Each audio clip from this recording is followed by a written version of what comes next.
Hello friends, Tanya here, and we have day 3 of the Spellbinders 2022 Advent Calendar.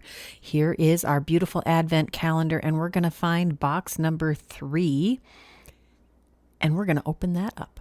There it is with that pretty red striped string. And I'm going to just get my finger in here. Have you been following along with this? Do you have your own Advent calendar? Let me know in the description box or in the comments below. Here it is. It is a 2-piece die set wrapped in this bag.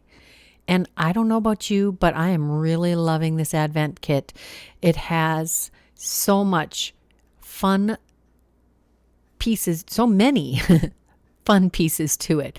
Here we've got a border die with a very beautiful border detail. So you can layer these together if you'd like, or you can use them separately.